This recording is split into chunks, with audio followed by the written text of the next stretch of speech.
नमस्कार, बहुत स्वागत है आपका। जी मध्य प्रदेश छत्तीसगढ़ देख रहे हैं और आपके साथ मैं हूं आसिफ शेख। हम लेकर हाजिर हैं आपकी आवाज में आज बात केंद्रीय कृषि कानून के खिलाफ किसानों के हल्ला बोल की। पंजाब, हरियाणा और यूपी के साथ साथ देश भर से किसान मोदी सरकार के कृषि कानूनों के खिलाफ लामबंद होकर दिल्ली पहुंच गए हैं। हालांकि दिल्ली की सीमा पर ही किसानों को पुलिस ने रोक लिया है, मगर किसान अपनी मांगे मनवाने के लिए दिल्ली में दाखिल होने के लिए अड़े हैं। किसानों को रोकने के लिए लाठीचार्ज, वाटर कैनन और आंसू गैस के गोले भी छोड़े गए। इस बार आर पार की लड़ाई के मूड में आए किसानों की भीड़ देखकर केंद्र सरकार ने किसान नेताओं को बातचीत के लिए बुलावा भेजा है। सवाल यह है, किसानों की नाराजगी क्या वाकई असल नाराजगी है या फिर सियासत इसके पीछे है? ये कोई साजिश है जैसा कि सरकार आरोप लगा रही है। सवाल यह है, किसानों की भारी भीड़ क्या विपक्ष की साजिश है? और सवाल यह भी कि इस आंदोलन से किसानों को फायदा होगा या सियासत को फायदा होगा? ऐसे ही कई सवाल हैं जिनके जवाब जानने की कोशिश करेंगे। दोनों प्रदेशों से खास और बड़ा पैनल भी हमारे साथ जुड़ेगा और क्योंकि मुद्दा बड़ा है इसीलिए आज हम 1 घंटा इसी पर बहस करने वाले हैं। लेकिन आइए सबसे पहले एक रिपोर्ट देखते हैं।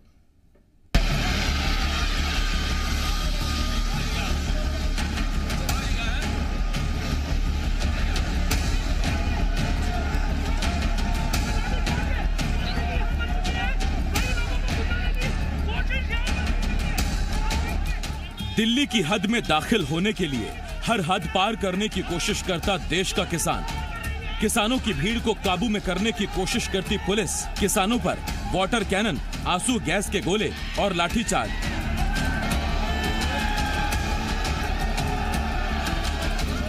ये तस्वीरें दिल्ली की हैं। जहां जहां दिल्ली की सीमाएं हैं, वहां से दिल्ली में दाखिल होने के लिए किसान डटे हुए हैं।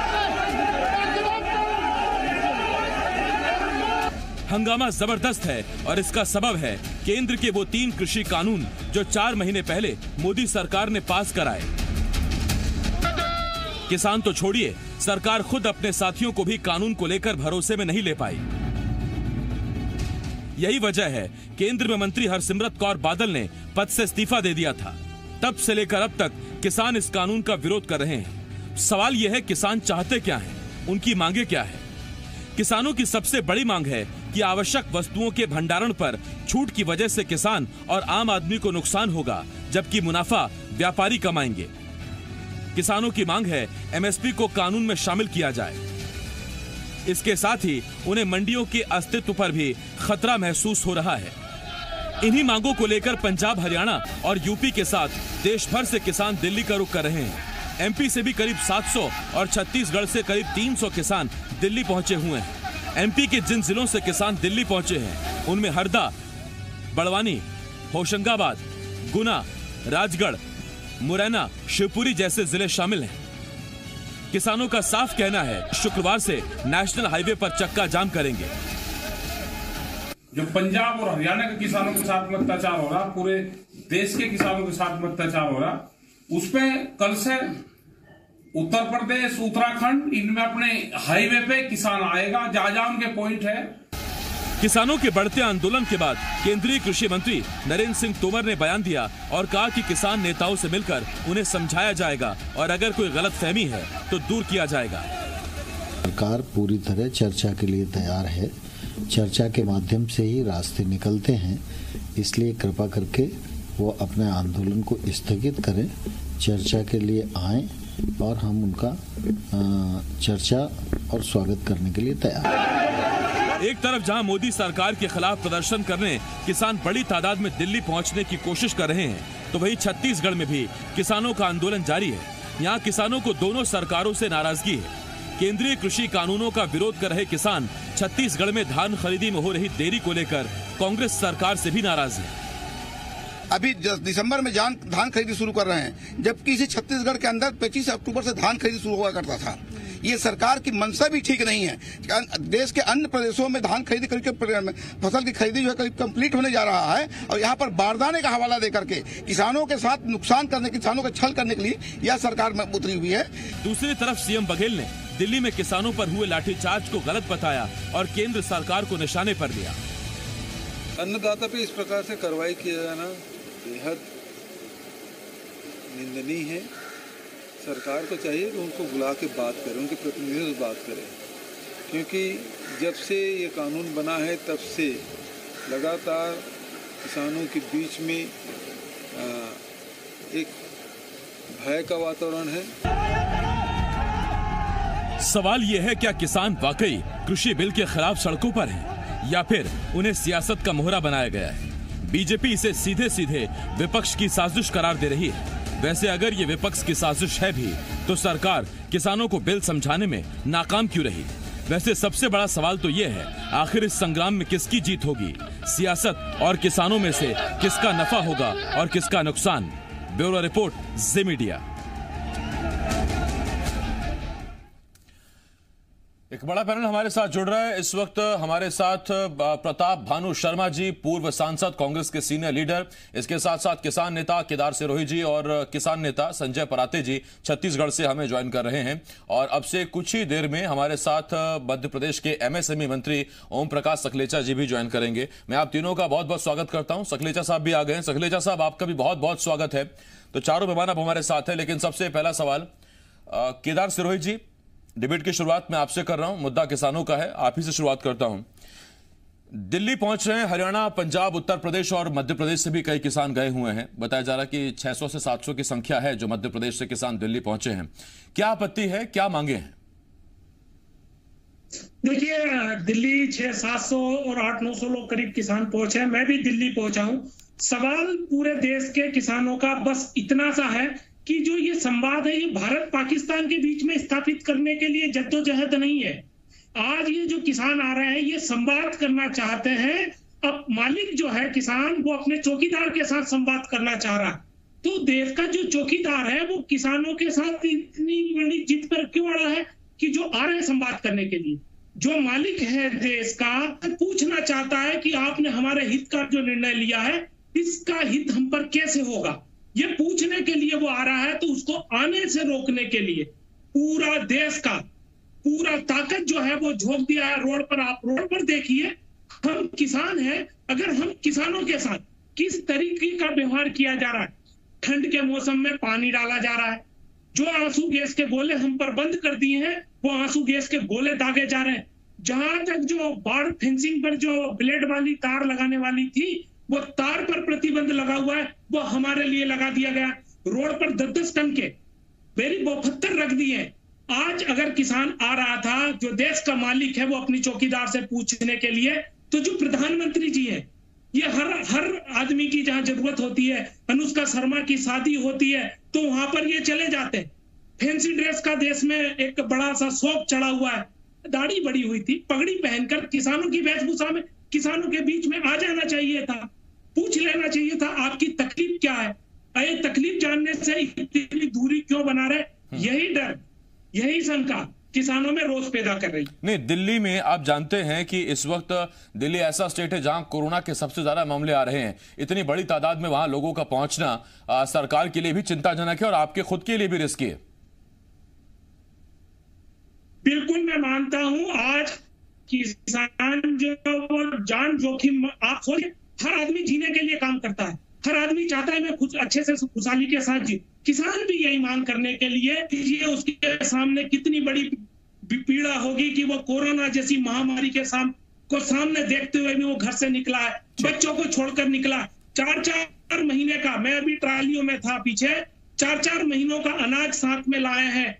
महिलाएं आई हैं, रोटी बनाने का व्यवस्था करके आए। इसलिए आए हैं कि अगर आज हम नहीं लड़े ये कोरोना की आज अगर हम चुप रहे तो आने वाले समय में हमारी जो खेती है उसमें एक बहुत बड़ा पॉलिसी का जो पैरालिसिस डाला है, इससे ये होगा कि आगे चलकर जो हमारी खेती है वो पूरी कारपोरेट के हाथ में चली जाएगी। इसका एक आज का उदाहरण देता हूं साहब मैं आपको। मध्य प्रदेश के जो लोग हैं, जो मध्य प्रदेश भाजपा के लोग अभी आए, वो ये कहेंगे इस पे किसानों पर कोई इम्पैक्ट नहीं आने पड़ा। आज शिवराज सिंह जी ने जो ₹1.25 ₹1.5 मंडी टैक्स था मध्य प्रदेश का, वो 50 पैसे क्यों किया? इसलिए ही किया है इन लोगों ने, इनको पता है। परंतु आज की तारीख में लोकतंत्र नहीं है। आज संविधान दिवस है, परंतु लोकतंत्र को मानने वाले लोग नहीं है। तानाशाही। सुरोजी, मैं आता हूं आप पर इसके पास, इस पर आता हूं मैं आपके पास अभी। पराते जी, अब मैं आपसे एक क्वेश्चन लेता हूं और उसके बाद हमारे साथ मंत्री जी भी जुड़ गए हैं। मंत्री जी, स्वागत है आपका डिबेट में। हमारे साथ प्रताप जी पहले से जुड़े हुए हैं। पराते जी, आपसे सीधा सवाल यही, 3 कानून थे, उन कानूनों को लेकर क्या कंफ्यूजन है, क्या आपत्ति है आपको? क्यों ऐसा लगता है कि ये कानून किसानों के खिलाफ है?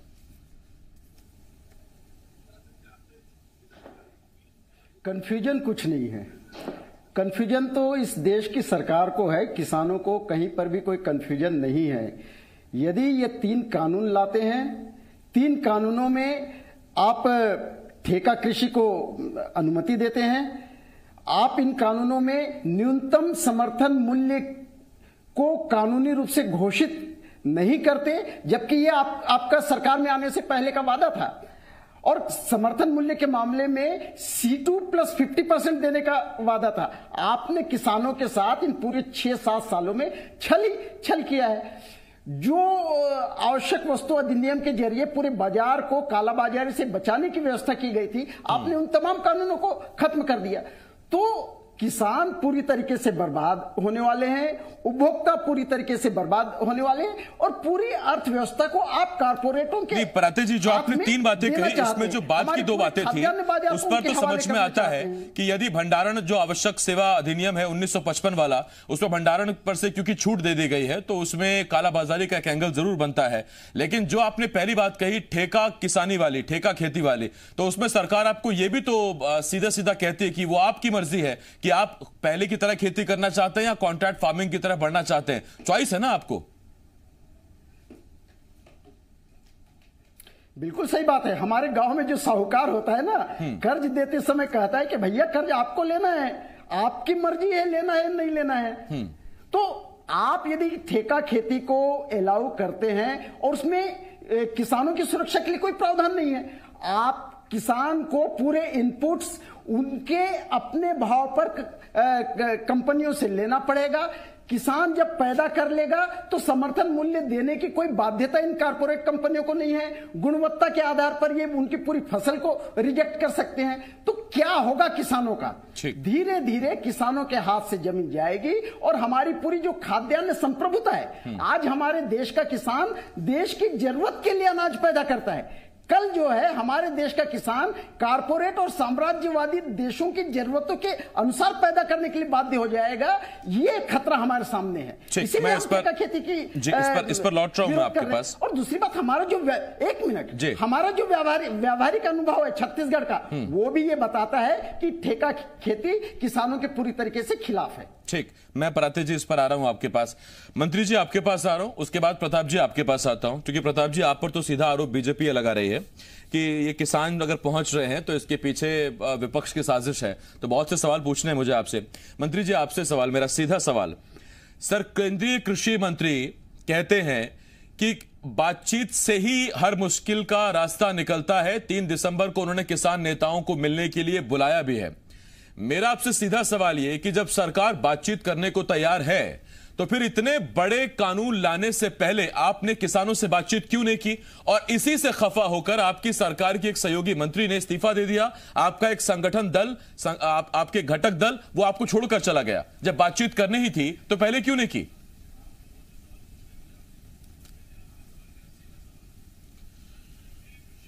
देखिए, विषय बहुत साफ है। व्यापारी अपने हिसाब से चलता है, किसान भी अपने हिसाब से चलेगा। यही हमारी नीति का मूल भाव है। केंद्र सरकार ने केवल किसान की मंडी का नियम ही नहीं, साथ में 2 और बातें कही थी कि हर पंचायत में कोऑपरेटिव बेसिस पे वेयर हाउसिंग करके उस वेयर हाउसिंग के माध्यम से किसान को तुरंत उसकी फसल का 75% पैसा मिल सकता है। अब आपने आधी बात तो छिपा दी। किसान अगर अपनी पंचायत में कोऑपरेटिव बेसिस पे या व्यक्तिगत बेसिस पे अगर वो अपनी वेयर हाउसिंग करके माल स्टोर कर लेता है और फिर जब उसको सही दाम जिस जगह से मिले उसे अपना माल बेचेगा, उसमें किसी को भी क्या प्रॉब्लम है? आप ये उसका राजनीतिकरण करते हुए उसका फायदा उठाने की राजनीतिक दृष्टि से कोशिश कर रहे हैं। अरे इतने पीक पे बिहार की जनता ने पूरा समर्थन दे दिया, मध्य प्रदेश की 28 सीटों पे चुनाव हुआ, उसमें कितना प्रतिशत वोट बढ़ा किसान का, ये अपने आप में बहुत स्पष्ट मैसेज है कि किसान को ये नीति पसंद आई है। लेकिन कुछ नेताओं को, जिनको इसके माध्यम से सिर्फ राजनीति करनी है, वो इस विषय को उछाल रहे हैं। रही बात कि किसी का भी जीवन दांव पे लगाना, आज इन्हीं के सबसे बड़े नेता, स्ट्रेटेजी मेकर कैसे कोरोना के कारण चले गए, इनको इन सब चीज़ों से कोई कंसर्न नहीं है, इन्हें सिर्फ राजनीति करनी है, इसलिए सबको दांव पे लगा रहे हैं। और मैं इनके इस पूरे प्रकरण से 1% भी सहमत नहीं हूँ, बल्कि ये कहूँगा कि किसी को भी किसी दूसरे की पोजीशन को दांव पे लगाने का अधिकार ना होना चाहिए, और इस अधिकार का बिल्कुल। मंत्री जी, दिल्ली में ये जो इतनी भीड़ नजर आ रही है, ये वाकई किसान है या आपको लगता है ये सियासी साजिश है? दूसरा सवाल मेरा ये कि पंजाब से समझ में आता है, आप ये कह सकते हैं कि कांग्रेस की सरकार है, वहां से किसान आ रहे हैं या भेजे जा रहे हैं, लेकिन हरियाणा और उत्तर प्रदेश, मध्य प्रदेश जैसे राज्यों से जब किसान दिल्ली कूच करते हैं तो फिर उस पर आप क्या कहेंगे? दिल्ली से मध्य प्रदेश के कितने किसान आए हैं? 7.5 करोड़ में से 5 करोड़ लोग किसानी से जुड़े हुए हैं। कितने आ गए? कितने थाउजेंड्स में भी नहीं है। आप समझिए, मध्य प्रदेश के किसान ने अपनी भावना बहुत स्पष्ट शब्दों में प्रकट कर रखी है। आप ये राजनीतिकरण हर चीज का करके किसी को गुमराह करने का बार बार जो प्रयास कर रहे हैं, मध्य प्रदेश की जनता या बिहार की जनता या इन सब ने इनको रिजेक्ट कर दिया है। ये बहुत स्पष्ट लाइन है। आप मुझे बताइए, इसमें कहाँ तकलीफ है कि किसान अपने पंचायत में वेयर हाउसिंग में माल रख के अपना कोऑपरेटिव का बनाकर 75% बैंक के माध्यम से फाइनेंस ले सकता है। इसका मतलब उसे उस समय जब उचित भाव हो तब अपने मर्जी से वो बेच सके। क्यों उसे मंडी में जाने के लिए कंपेल करना चाहिए? मंडी भी खुली है, मंडी भी चल रही है, क्यों ये ऐसा गुमराह और गलत मैसेज जनरेट कर रहे हैं? ठीक, मंत्री जी मैं इस पर आ रहा हूं आपके पास। अभी कुछ और सवाल भी मुझे आपसे पूछने हैं। की बात है, ये बहुत इससे पहले मैं एक ब्रेक लूं, उससे पहले मैं प्रताप जी के पास जा रहा हूं। प्रताप जी, मेरा आपसे एक सवाल। बीजेपी का बार बार कहना है कि यही 2019 में जब आपके मैनिफेस्टो में चीजें होती हैं एपीएमसी और दूसरी चीजों को लेकर, तब तो ठीक है, लेकिन अगर सरकार कानून बना दे उस पर या सरकार कानून ले आए तो फिर आपको आपत्ति क्यों? देखिए, जो हमने मैनिफेस्टो में रखा था इस स्वरूप को नहीं रखा, और चर्चा और संवाद विहीनता नहीं रखी। राज्यों को विश्वास में लेकर ही इस काम को किया जाता है। प्रश्न चिन्ह लगाना बहुत आसान है, परंतु यदि किसान आज जिस बात को स्वीकार नहीं कर रहा या किसान के ऊपर कारपोरेट सेक्टर को बिठाया जा रहा है उसके सिर पर, कहीं ना कहीं उस 3 जो कानून बने हैं कहीं उनमें विसंगतियां हैं। एमएसपी के बारे में कुछ नहीं कहा गया। कॉन्ट्रैक्ट फार्मिंग की जरूरत क्या है जब किसान ही अन्नदाता है, किसान ही अपनी भूमि का मालिक है, किसान ही देश का मालिक है? फिर चौकीदार को सुनना चाहिए ना किसान की। मंत्री जी भी जो हमारे सकलेचा जी हैं गलत बात को सपोर्ट कर रहे हैं, पता नहीं क्यों। वो तो किसानों के और गरीबों के हितैषी हैं, वो आज अपनी बात क्यों नहीं कह पा रहे हैं खुल के? मैं ये नहीं समझ पा रहा हूं। किसान की बात यदि किसान से चर्चा नहीं की जा सकती, किसान को विश्वास में नहीं लिया जा सकता, तो मैं नहीं मानता कि ये उन्होंने कोई सही कदम उठाया है। राजनीति है, राजनीति है। राजनीतिक बात तो सकलेचा जी कर रहे हैं, किसान राजनीतिक बात नहीं कर रहा। किसान अपने दुख दर्द की बात कर रहा है, अपने नियम कानून की बात कर रहा है, अपने एमएसपी की बात कर रहा है, कॉन्ट्रैक्ट फार्मिंग के खिलाफ की बात कर रहा है, कारपोरेट सेक्टर को इस क्षेत्र में नहीं आना है वो बात कर रहा है। अरे वो अन्नदाता है, हमारा किसान हमारे देश का मालिक है। आजादी के समय 5 करोड़ टन अनाज होता था, आज 30 करोड़ टन अनाज हमारे देश में हो रहा है। उसका श्रेय किसको है? सरकार को नहीं है, हमारे मेहनत का किसान को है, मजदूर को है। अच्छा, मुझे लगा था आप कहेंगे कांग्रेस का उसका श्रेय जाता है। कांग्रेस ने मंत्री जी मैं आता हूं इस पर आपके पास। प्रताप जी, उत्पादकता बढ़ाने की, आज उसके कारण उसे सड़कों पे आने की जरूरत नहीं पड़ना चाहिए। मंत्री जी को उनके बीच में जाके बात करना चाहिए थी। चाहे वो नरेंद्र सिंह तोमर हो, चाहे और कोई भी प्रधानमंत्री का नुमाइंदा हो। नहीं, वही मैंने सवाल पूछा था कि जब बातचीत को अभी तैयार है तो पहले आपने इतने बड़े बदलाव से पहले बातचीत की आवश्यकता क्यों नहीं समझी? प्रताप जी, मैं लौट रहा हूं इस पर, आपके पास एक छोटा सा ब्रेक है, ब्रेक के बाद भी यही चर्चा है और हमारे साथ चारों मेहमान लगातार बने हुए हैं। बहुत छोटा सा ब्रेक है, जल्द लौटकर आ रहे हैं। अहम मुद्दा है, इस पर नजर बनी हुई है, मेहमान भी हमारे साथ बने हुए हैं।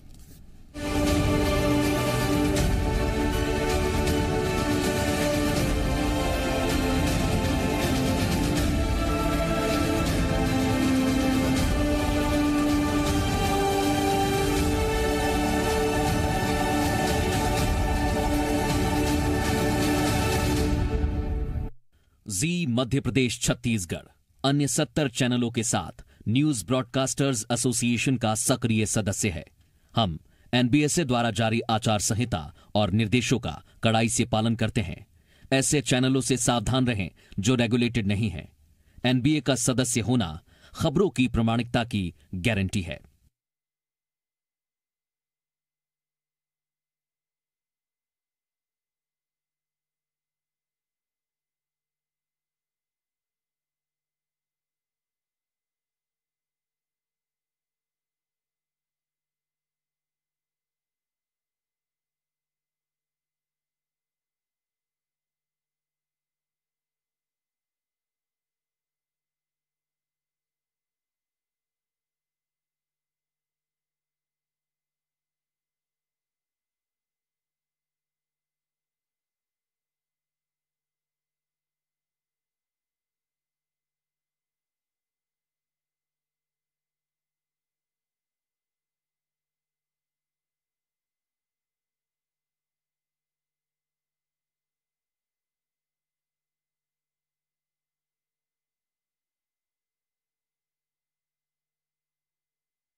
ब्रेक के बाद हाजिर हैं और आज हम आपकी आवाज में बात कर रहे हैं किसानों के आंदोलन की, सरकार की सफाई, विपक्ष के आरोप और विपक्ष पर सरकार के आरोपों की। हमारे साथ एक खास पैनल जुड़ा हुआ है। हमारे साथ मध्य प्रदेश के एमएसएमई मंत्री ओम प्रकाश सखलेचा जी, पूर्व सांसद कांग्रेस के सीनियर लीडर प्रताप भानु शर्मा जी हमारे साथ जुड़े हुए हैं। इसके साथ साथ किसान नेता केदार सिरोही जी और छत्तीसगढ़ से किसान नेता संजय पराती जी हमारे साथ जुड़े हुए हैं। मैं आप चारों को एक बार फिर से बहुत स्वागत करता हूं। केदार सिरोही जी, एक बार फिर मैं आपके पास आ रहा हूं और मेरा आपसे एक छोटा सवाल, जो सवाल मैंने पराते जी से पूछा था कि कॉन्ट्रैक्ट फार्मिंग की जहां तक बात है तो उसमें अभी तक इसे अनिवार्य नहीं किया गया है। ऐसा नहीं है कि हर किसी किसान को कोई ना कोई बड़ा घराना के अंडर किसानी करनी पड़ेगी। ये किसानों पर ही छोड़ दिया गया है कि आप जैसा बेहतर समझें वैसा ठीक है। दूसरा, पहले भी देश में जब किसानों को अपनी फसल कहीं भी बेचने की इजाजत थी, तो अब इस कानून के बाद जब कानून में यह आजादी दी गई तो इस पर भी कोई विरोध है क्या?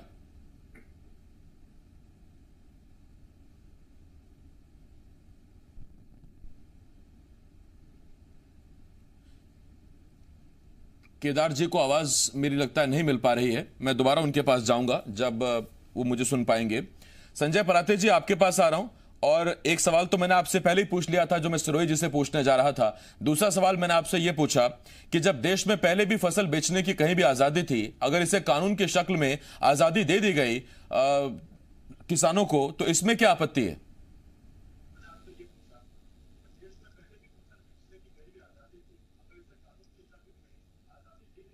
व्यावहारिक आजादी नहीं है। देखिए, स्वामीनाथन आयोग ने यह कहा था कि हर 25 स्क्वायर किलोमीटर पर एक मंडी होना चाहिए। अभी जो है औसतन 85 वर्ग किलोमीटर पर एक मंडी है, यानी हमारे किसान की मंडी तक पहुंच ही नहीं है। तो ये कहना कि किसान कहीं पर भी बेचने के लिए आजाद है, रायपुर का किसान चाहे तो दिल्ली और त्रिवेंद्रम जाकर बेच दे, तो वो केवल बतकही है, व्यावहारिक बात नहीं है। पहली बात। दूसरी बात यह है कि किस कीमत पर अनाज बेचेगा और खरीदा जाएगा।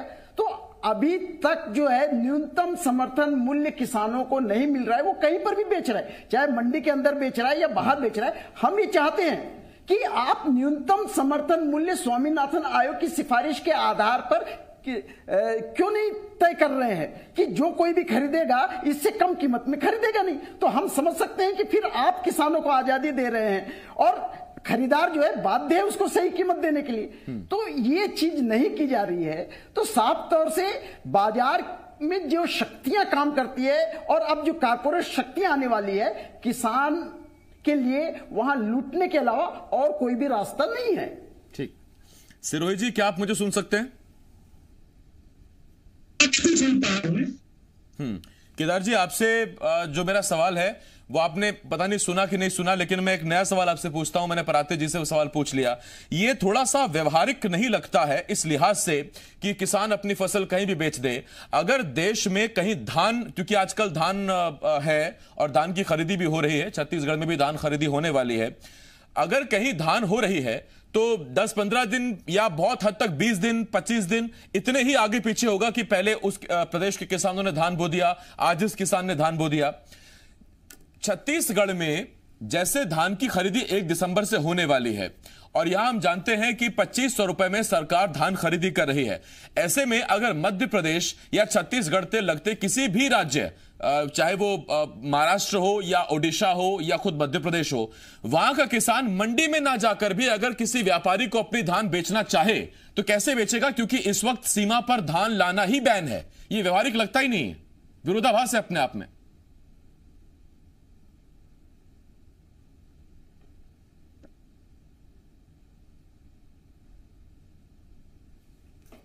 सिरोही जी तक आवाज नहीं पहुंच रही। मैं सखलेचा साहब आपके पास आ रहा हूं। यह सवाल मैं आपसे भी पूछना चाहता हूं, यह कितना व्यवहारिक है? आपने कानून बना दिया किसान जाकर अपनी फसल कहीं भी बेचे, लेकिन आप यह सोचिए तब जबकि धान या कोई भी ऐसी फसल अगर बगल के प्रदेश में अच्छा दाम उसे मिलता दिखता है या उसको मालूम चलता है कि वहां ठीक दाम मिल सकता है, वहां पहले से इस तरह के नियम बना दिए गए हैं राज्यों में कि अगर मध्य प्रदेश का किसान छत्तीसगढ़ में किसी व्यापारी को भी धान बेचना चाहे तो इस आशंका के चलते कि कहीं वो मंडी में अपना धान ना बेच दे, सरकार को चूना ना लगे, नियमों का उल्लंघन ना हो, सीमा पर ही धान जब्त हो जाएगा। देखिए, बहुत सीधी बात है। आपने जो सवाल पूछा वही हमारे वरिष्ठ पूर्व सांसद सम्मानीय भानु जी ने भी कहा कि किसानों की फसल बढ़ गई। मैं सिर्फ इतना ही पूछना चाहता हूँ, किसके कार्यकाल में किसान ने तरक्की करी? किस कार्यकाल में डबल डिजिट की किसानों की तरक्की हुई? किसके समय पिछले साल कमलनाथ जी ने कितना धान खरीदा और आज कितना गेहूं किस कमलनाथ जी के समय खरीदा और कितना इन पिछले 5 महीने में अभी हमारी सरकार कर रही है? आंकड़े तो खुद बोल रहे हैं। वो क्यों कंफ्यूज हो रहे हैं? उनके पास ना कोई लॉजिक है, ना कोई तथ्य है, ना किसी डाटा पे वो सस्टेन कर पा रहे हैं। पूरी दुनिया ने मध्य प्रदेश में किसानों की तरक्की पे अध्ययन करने के लिए रिसर्च स्कॉलर भेजे और आज भी हम डबल डिजिट ग्रोथ हर साल कर रहे हैं। ये दुनिया का एक बड़ा आश्चर्य है। रही बात कि किसानों की आमदनी बढ़ रही है, इन्हें तकलीफ हो रही है। किसान अगर बड़े उपकरण के माध्यम से अच्छे शॉर्टेक्स करके प्रॉपर तरीके से उसकी बाइफर्केशन करके मटेरियल बेचेगा तो उसको ज़्यादा पैसा मिलेगा। इन्हें क्या तकलीफ है उसमें? हमने ये तो कहीं बंदिश कहीं पे भी कानून नहीं इसमें टेक्निकली मेरा एक छोटा सवाल आपसे सर, मार्केट का सीधा असूल है जितनी डिमांड उतनी सप्लाई, तो रेट रहेगा। डिमांड बढ़ेगी, सप्लाई कम होगी तो रेट बढ़ेगा, और अगर डिमांड से ज्यादा सप्लाई होगी तो रेट फिर कम होता चला जाएगा। ये सीधा उसूल है सर मार्केट का। जी, इस असूल के लिए पहले ही सरकार ने अपनी नियमावली बना के किसानों को 75% तक का लोकल हर तहसील हर पंचायत में वेयर हाउस बनाने के लिए फंडिंग कर रही है, अनुदान दे रही है। वो अनुदान इसलिए दे रही है कि वेस्टेज किसान का माल ना हो और ज़्यादा से ज़्यादा माल सही जब दाम हो, क्योंकि किसान को तुरंत पैसा चाहिए। उस मजबूरी में उसे मंडी में ले जाके माल बेचना पड़ रहा था, तो उसको ये आज़ादी मिल गई। नए नियम में जब वेयर हाउसिंग में सब्सिडी मिल गई, आधी से कम कीमत पे वेयर हाउस खड़ा हो गया और उसमें अगर उसको 75% पैसा तुरंत मिल गया वेयर हाउस में माल रखते ही, तो वो अपनी समय पे उचित समय पे जब सही दाम होगा तब माल बेचेगा। मैं मंत्री जी आपसे एक छोटा सवाल और पूछ रहा हूं, उसके बाद मुझे प्रताप जी के पास जाना है। मंत्री जी, मध्य प्रदेश सरकार ने अपने उसके कार्यकाल में डबल डिजिट में जीडीपी आई, ठीक बात, ये मैं मानता हूं सर कि डबल डिजिट में एग्रीकल्चर ग्रोथ हमारी हुई। उसके बाद क्या हुआ कि जब आपका प्रोडक्शन ज्यादा हुआ तो मध्य प्रदेश में आप किसान को वाजिब दाम नहीं दिलवा पाए इन्हीं 15 सालों में, और यही वजह है कि आपको भावांतर जैसी योजना चलानी पड़ी जिसमें किसान को आपको उसकी क्षतिपूर्ति करनी पड़े। आप उसको उसका सही दाम नहीं दिलवा पाए, नतीजा सरकारी खजाने से उसको पैसा देना पड़ा, वो खजाना जो आप और मेरे जैसे आदमी के टैक्स से बनता है।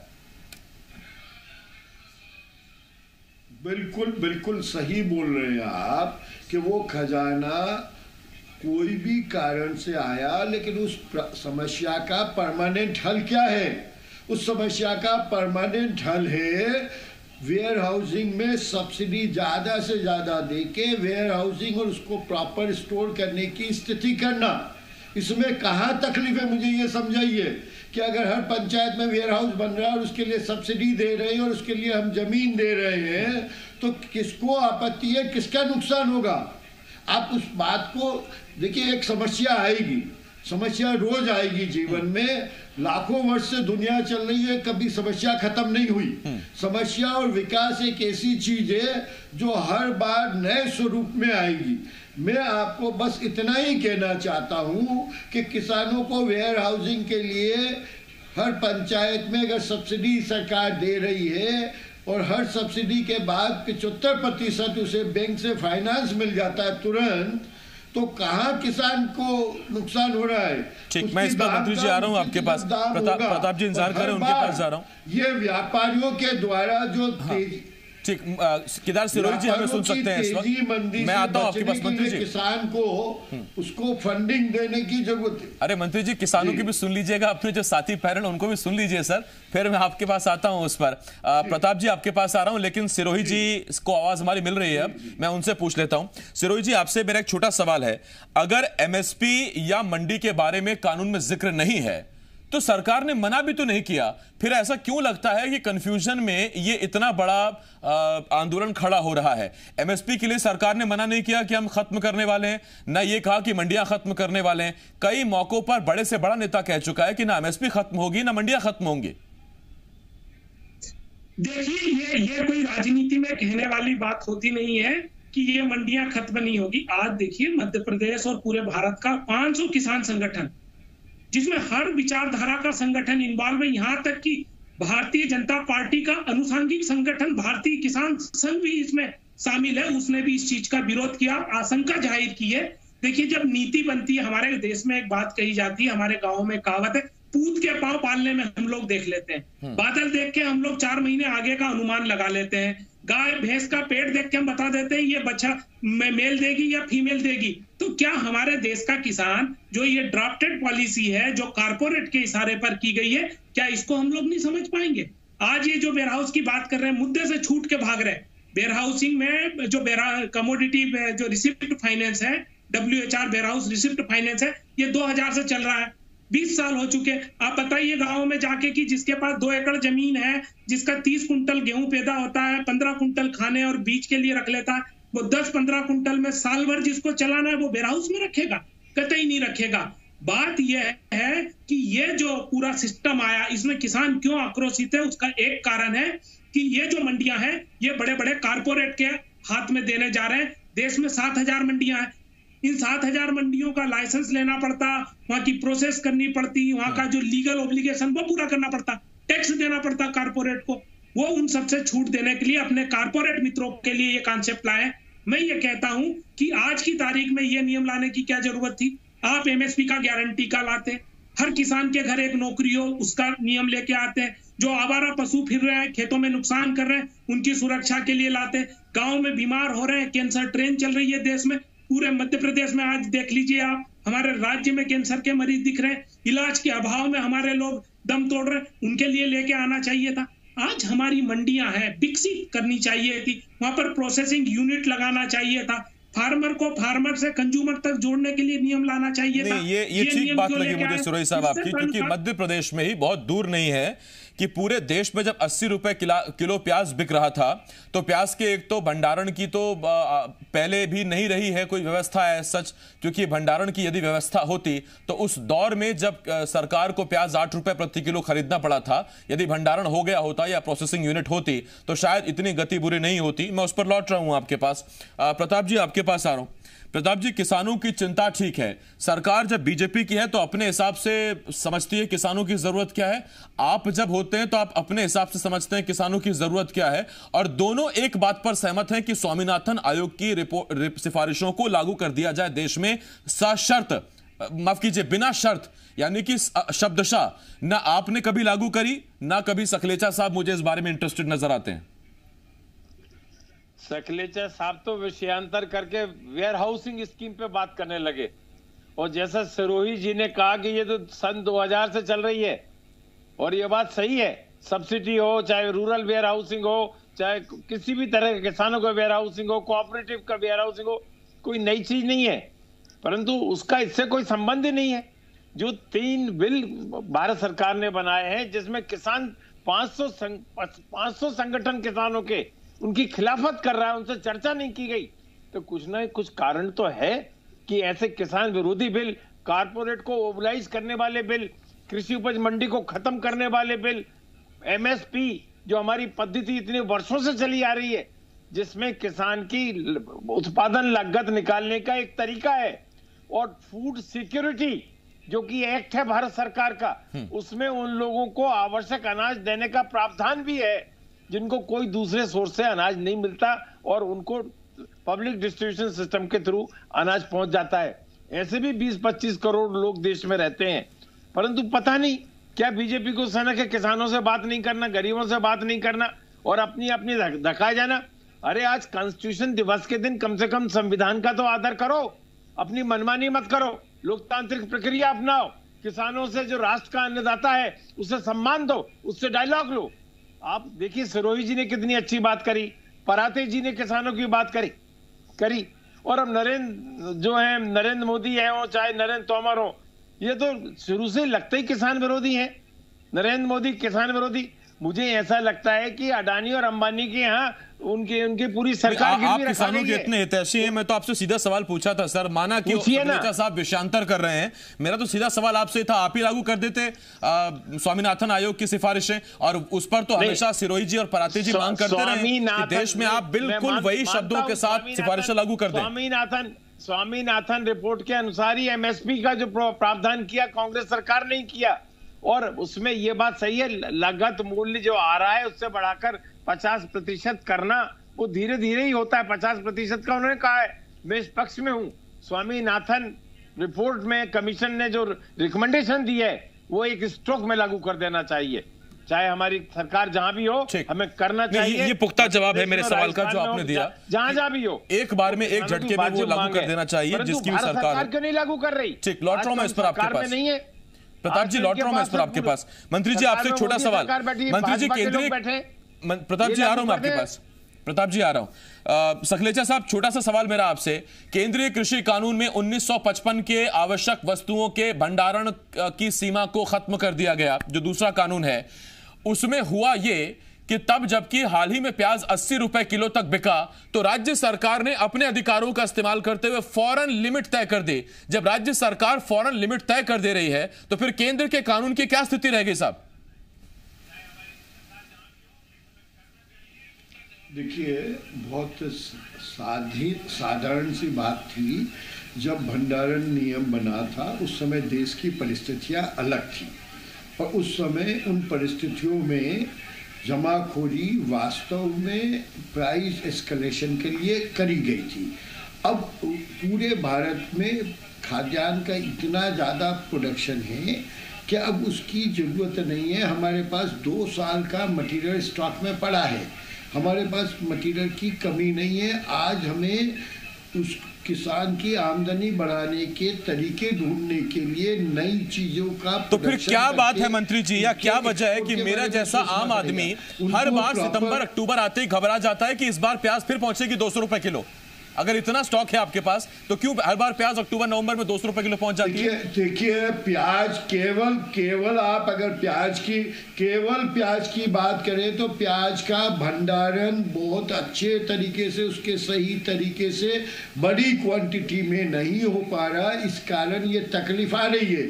लेकिन आप ये देखिए कि ये जो तेजी मंदी व्यापारी खेल रहा है, केवल व्यापारी कमाए और किसान हमेशा खोए, दोनों में, तेजी में भी खोए और मंदी में भी खोए।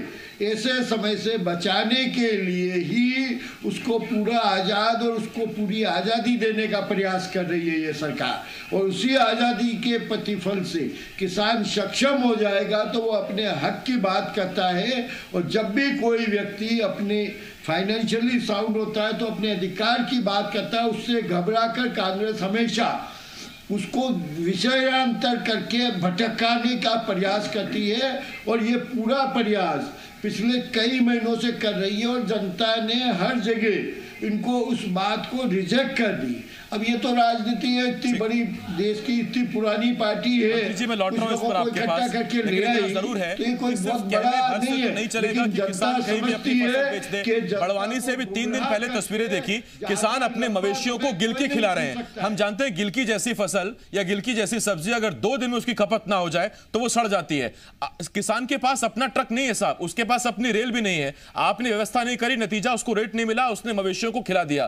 कहना अलग है, करना अलग है। मैं पराते साहब आपके पास आ रहा हूं और आपसे एक सवाल, छत्तीसगढ़ का किसान ना सिर्फ बीजेपी से परेशान है, वो कांग्रेस सरकार से परेशान है। आज हमने सुना यहां का किसान दोनों मोर्चों पर परेशान है, और वो कह रहा है कि बाकी राज्यों में जहां धान खरीदी अब खत्म होने को आ गई, छत्तीसगढ़ में अभी तक धान खरीदी शुरू नहीं हुई है।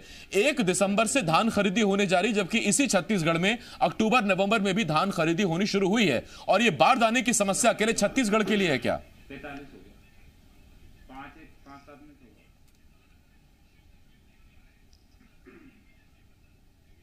संजय जी आपसे सवाल है सर। मुझसे पूछ। जी जी आपसे। हाँ नहीं, पहली बात तो यह है कि मैं पूरी बहस सुन रहा हूं। मैं मंत्री महोदय से एक सवाल पूछना चाहता हूं और फिर आपके सवाल पर आता हूं कि लगभग 4 लाख पंचायतें हमारे देश में हैं। आप पंचायतों के स्तर पर कोऑपरेटिव वेयर हाउसिंग खोलना चाहते हैं। कितने हमारे देश में वेयर हाउस आज है और 4 लाख वेयर हाउस तैयार करने के लिए कितने लाख करोड़ रुपयों की जरूरत होगी? आप तो देश की संपत्ति को बेच बेच कर देश चला रहे हैं, इतना इन्वेस्टमेंट कहां से लाएंगे? पहली बात। दूसरी बात, जहां तक छत्तीसगढ़ का सवाल है, हम ये मानते हैं कि कांग्रेस सरकार भी किसानों के प्रति बहुत ईमानदार नहीं है। यदि ईमानदार होती तो किसान अपना बारदाना देने के लिए तैयार है ना। तो धान खरीदी होना चाहिए। आपने 1 महीना धान खरीदी लेट किया, नतीजा यह है कि 10 लाख टन अनाज किसानों का बाजार में बिक गया, उसको मंडियों के अंदर समर्थन मूल्य तक नहीं मिला, जिसको सुनिश्चित करने की जिम्मेदारी राज्य सरकार की थी। और 10 लाख टन अनाज यदि आपको 1850 न्यूनतम समर्थन मूल्य भी नहीं मिल रहा है, 1300-1400 रुपए में बेचना पड़ रहा है, 2500 रुपए की तो बात दूरी रही, 1000 करोड़ रुपए का नुकसान हुआ। तो इसीलिए छत्तीसगढ़ का किसान भी आंदोलित है। मंडी संशोधन में इन्होंने केवल केंद्र सरकार के कानूनों का अनुमोदन ही किया है और निजी मंडियों को रेगुलेट करने की बात की है। अरे आप अपनी सरकारी मंडियों को रेगुलेट नहीं कर पा रहे हैं, वहां न्यूनतम समर्थन मूल्य सुनिश्चित नहीं कर पा रहे, तो अडानी और अंबानी के मंडियों को कैसे रेगुलेट करेंगे? कांग्रेस को यह बताना चाहिए। तो बेसिकली हम ये मानते हैं कि न कांग्रेस की सरकार छत्तीसगढ़ के अंदर किसानों के प्रति ईमानदार है और भाजपा की सरकार का तो बहुत ही खुला चरित्र सामने आ गया है। छत्तीसगढ़ के अंदर हमको मोदी सरकार की नीतियों के खिलाफ और कांग्रेस सरकार के किसान विरोधी कदमों के खिलाफ, दोनों के खिलाफ लड़ना पड़ रहा है। ठीक, मैं प्रार्थी जी इस पर लौटता हूं आपके पास। सिरोही जी आपके पास आ रहा हूं और आपसे एक छोटा सवाल पूछूंगा, मेरे पास वक्त भी कम है। सिरोही जी को हम नहीं देख पा रहे, उनके पास अभी शायद नहीं जा सकते। ठीक, मैं प्रताप जी आपके पास आ रहा हूं और मेरा आपसे एक छोटा सवाल रहेगा। प्रताप जी, सीधी बात यह है कि किसान कानूनों को लेकर अपनी मांग रख रहा है, विरोध कर रहा है और इस बीच कांग्रेस समर्थन दे रही है किसानों को, और इसमें किसान सीधा बात यह कह रहे हैं कि विपक्ष हमें समर्थन दे या ना दे, हम अपनी मांगों को लेकर अड़े हुए हैं, डटे हुए हैं। बाकी विपक्ष की बात जहां तक रही तो वो बहती हुई गंगा में से अपने लिए कुछ निकालने की कोशिश कर रहा है। देखिए आसिफ साहब, बहती हुई गंगा में हाथ धोने की हमने कोई कोशिश नहीं की है। जो सच है उसका साथ दिया है और ये पूर्णतः किसान प्रेरित आंदोलन है और किसानों के द्वारा उन कानूनों का विरोध है जो किसानों के विरोध में होकर कॉर्पोरेट सेक्टर के पक्ष में है, या उनकी जमीन जायदाद को उनके गिरवी रखने के लिए नौबत ना आ जाए। जो हमारा देश का मालिक है, जो अन्नदाता है, वो इस बात से घबराया हुआ है। एमएसपी का कोई जिक्र नहीं है, कृषि उपज मंडी कमेटियों को मजबूत करने का कोई जिक्र नहीं है, स्वामीनाथन कमेटी का सिफारिशों को मानने का कोई जिक्र नहीं है, इन कानूनों के बारे में किसानों के संगठनों की राय लेने का कोई जिक्र नहीं है। 500 संगठन यदि एकजुट होकर सड़क पर आए हैं और दिल्ली पे सरकार का ध्यान आकर्षित करने जा रहे हैं, तो उन पे लाठीचार्ज क्यों हो रहा है? उन पे क्यों गोले अश्रु गैस क्यों छोड़ी जा रही है? उन पे ठंड में पानी की बौछार क्यों छोड़ी जा रही है? ऐसा अमानवीय व्यवहार किसानों के साथ कितनी शर्मनाक बात हो सकती है। इसे डिफेंड करने की जरूरत नहीं है, और जो लोग डिफेंड यदि करना चाहते हैं इस तरह की कार्रवाई को, किसान विरोधी नीतियों को, किसान विरोधी कानूनों को और किसानों के खिलाफ होने वाले अत्याचार को, वो ही सही मायने में राष्ट्र विरोधी हैं और किसान विरोधी हैं। ठीक, बहुत धन्यवाद सर, मेरे पास वक्त खत्म हो गया। बहुत बहुत शुक्रिया आपका केदार सिरोही जी।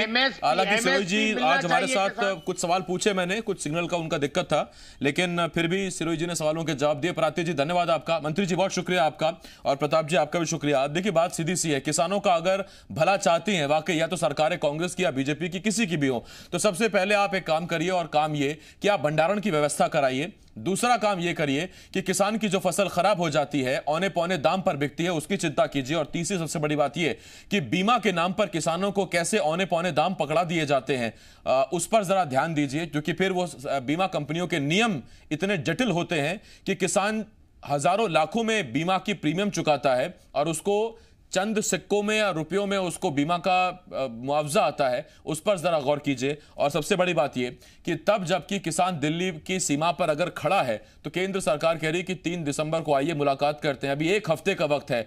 1 हफ्ते में इस किसान से बड़ा और क्या सरकार के लिए मुद्दा हो सकता है? जब इतनी बड़ी तादाद में किसान दिल्ली पहुंचा हुआ है तो आपको आज या कल में ही बात करनी चाहिए। 3 दिसंबर की तारीख 1 हफ्ते बाद क्यों? ऐसे बहुत से सवाल हैं जिनके जवाब हमने जानने की कोशिश की, और सरकारें अगर इस तरफ ध्यान दे तो ज्यादा बेहतर है। छोटा सा ब्रेक है, ब्रेक के बाद तमाम बड़ी खबरें जल्द लौट रहे हैं।